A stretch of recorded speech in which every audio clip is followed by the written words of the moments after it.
வணக்கம். இன்றைய தினம் 24 டிசம்பர் 2024. டைம் வந்து கரெக்டாக 2 மணி 50 நிமிஷம் ஆகுது. இன்றைக்கி பார்க்குறோம், நிஃப்டி மட்டும்தான் என்ட்ரி கொடுத்துட்டு டார்கெட்டு கிட்ட ஒரு 10 பாயிண்ட் போகணும், அதுக்குள்ளே போகலை. நாளைக்கு வந்து மார்க்கெட் லீவுன்றபடினால வியாழக்கிழமை வந்து நிஃப்டி எக்ஸ்பைரின்றதுனால நிறைய நல்ல டைம் டிகே இருந்தது. டைம் டிகேனால் ஒரே ஒரு எஸ்எல் ஹிட் ஆகிடுச்சு, ஒரே ஒரு எஸ்எல் தான் ஹிட் ஆகிருக்கு. கொஞ்சம் டைம் டிகேனால் நிறையவே கரைஞ்சிருச்சு. பேங்க் நிஃப்டி பொறுத்தவரையும் எந்த விதமான என்ட்ரியும் கொடுக்கல. நிஃப்டி மட்டும்தான் ஒரே ஒரு கால் என்ட்ரி கொடுத்தது.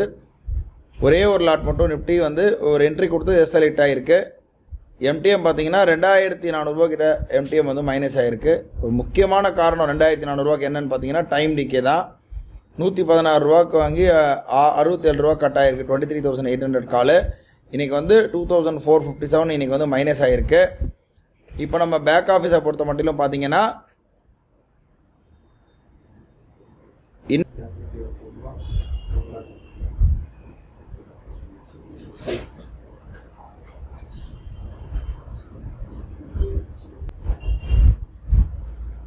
பார்க்குறோம். 1ஆம் தேதியிலேருந்து இன்றைக்கு வரைக்கும் பார்த்தீங்கன்னா சரியாக நமக்கு வந்து P&L பார்த்தீங்கன்னா கரெக்டாக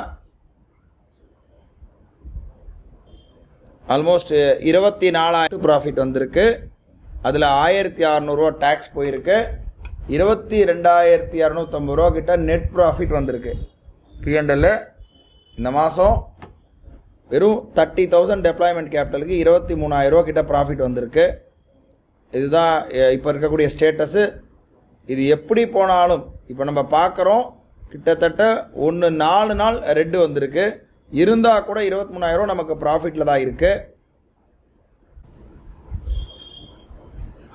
அதே போல் அல்கோ மைண்டில் பார்த்தீங்கன்னாலும் இன்றைக்கி நம்ம கான்செப்டில் பார்த்தீங்கன்னா 1165 கிட்ட மைனஸ் வந்திருக்கு. மைனஸ் தான் அல்கோ மைண்ட்லையும் இன்றைக்கி ஓவரால் மைனஸ் ஆகிருக்கு. நாளை வந்து ஒரு புது ட்ரேடில் சந்திக்கலாம். நன்றி, வணக்கம்.